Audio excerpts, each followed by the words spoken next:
Hello viewers, easy এডুকেশনে তোমাদের সকলকে স্বাগত। আজকে তোমাদের সাথে আলোচনার বিষয়, তোমরা যারা মূলত ক্লাস 12-এর ছাত্রছাত্রী রয়েছো এবং তোমাদের 21শে সেপ্টেম্বর থেকে তো পরীক্ষা দিয়ে দিয়েছে, এবং তোমাদের যারা আর্টস বিভাগের ছাত্রছাত্রী এবং তোমাদের ইএনভিএস সাবজেক্টটা রয়েছে পরিবেশবিদ্যা, তো তোমাদের আজকে যে অধ্যায়টা নিয়ে আলোচনা করব, আইকোলজি, ইনসিটোকোলজি আর প্রধান স্থলজ বায়নসমূহ, এই অধ্যায় থেকে 50টা গুরুত্বপূর্ণ প্রশ্ন নিয়ে আলোচনা করব। দেখো, প্রথম প্রশ্ন, ভেল্ট একটি আফ্রিকান শব্দ যার অর্থ হলো উন্মুক্ত তৃণভূমি। অস্ট্রেলিয়ায় তৃণভূমি কী নামে পরিচিত? ডাউন্স নামে পরিচিত। পম্পাস তৃণভূমি কোন মহাদেশে দেখা যায়? দক্ষিণ আমেরিকা। পরবর্তী প্রশ্ন, পূর্ব আফ্রিকা ও সাহারার দক্ষিণ অংশে দেখা যায় সাভানা বায়োম। ক্রান্তীয় তৃণভূমি বায়োম দেখা যায় নিম্নের কোন অঞ্চলে? দক্ষিণ আমেরিকার উত্তরাংশে এই বায়োম দেখা যায়। রুশ ভাষায় তৈগা শব্দের অর্থ কী? বরফাকৃত বনাঞ্চল। তৈগা বায়োমে কোন গাছ দেখা যায়? পাইন গাছ দেখা যায়। একটি সাভানা তৃণভূমি বায়োমের উদ্ভিদ হচ্ছে ইউক্যালিপটাস। তৈগা বায়োম দেখা যায় তুন্দা বায়োমের দক্ষিণে, সাব আর্কটিক অঞ্চল। কনিফার জাতীয় উদ্ভিদ গোষ্ঠী দেখা যায় কোন বায়োমে? তৈগা বায়োমে। এর আগের একটি ভিডিওতে আমি আরও 48টি প্রশ্ন নিয়ে আলোচনা করেছি, সেটা যদি কেউ না দেখে থাকো তাহলে ডিসক্রিপশানে লিঙ্ক দিয়ে দেবো, দেখে নিও। তৈগা বায়োমের অন্তর্গত প্রাণী হচ্ছে র্যাটেল স্নেক। বাদামি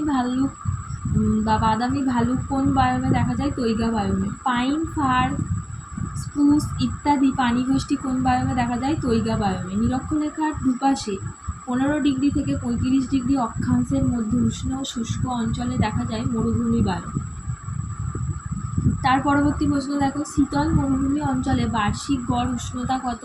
-4 ডিগ্রি সেলসিয়াস থেকে -10 ডিগ্রি সেলসিয়াস। পৃথিবীর ক্ষুদ্রতম মরুভূমি কোনটি?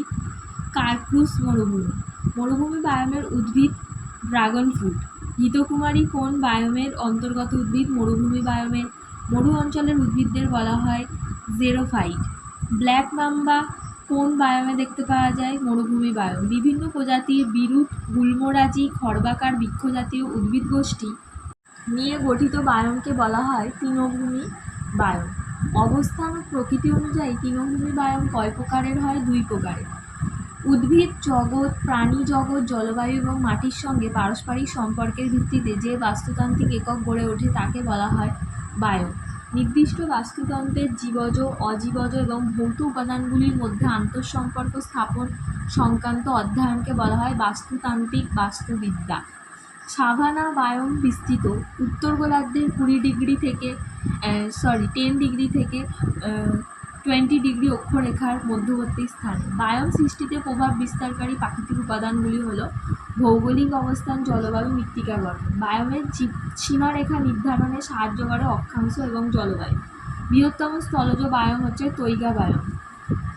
পরবর্তী প্রশ্ন, কোন বিজ্ঞানী সর্বপ্রথম বায়োম শব্দটি ব্যবহার করেন? ফ্রেডরিক ই. ক্লেমেন্স। বাস্তুবিদ্যার যে শাখায় নির্দিষ্ট বায়োমের জীব সম্প্রদায়ের জলবায়ুর সঙ্গে অভিযোজন অধ্যয়ন করা হয় তাকে বলা হয় বায়োম ইকোলজি। এর পরবর্তী প্রশ্ন, তুন্দা বায়োমের প্রাধান্য দেখা যায় মরু অঞ্চলে। ক্যারিবু হরিণ দেখা যায় কোন বায়োমে? তুন্দা বায়োমে। তুন্দা বায়োমের অন্তর্গত একটি উদ্ভিদ প্রজাতি হচ্ছে কন্ডার্স। তুন্দা বায়োমের উপরিভাগ থেকে মরু অঞ্চল পর্যন্ত বিস্তৃত বরফাকৃত অঞ্চলকে বলা হয় অ্যালপাইন তুন্দা। পাশাপাশি অবস্থিত দুটি আলাদা প্রকৃতির ক্ষুদ্র বাস্তুতন্ত্র একটি অন্তর্বর্তী সংকীর্ণ অঞ্চলে যে পরিবর্তনশীল মিশ্র বাস্তুতন্ত্রের সৃষ্টি করে তাকে বলে ইকোটোন। দুটি বাস্তুতন্ত্রের মিলনস্থল বা সংযোগস্থলকে বলা হয় ইকোটোন। সমুদ্র ও স্থলভাগের ইকোটোনের উদাহরণ হলো ম্যানগ্রোভ অরণ্য। পরিবেশের প্রতিটি জীবের অবস্থান ও ভূমিকা সম্পর্কিত বিদ্যা কী নামে পরিচিত? বাস্তুবিদ্যা।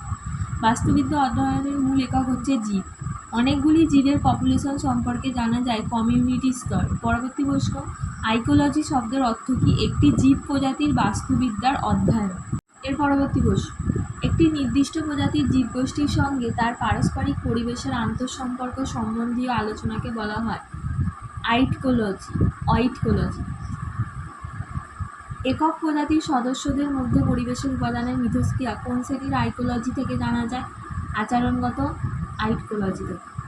একটি নির্দিষ্ট অঞ্চলের বিভিন্ন প্রজাতির জীব সম্প্রদায়ের সঙ্গে পারিপার্শ্বিক পরিবেশের আন্তঃসম্পর্ক সম্বন্ধীয় অধ্যয়নকে বলা হয় সিন্টোকোলজি।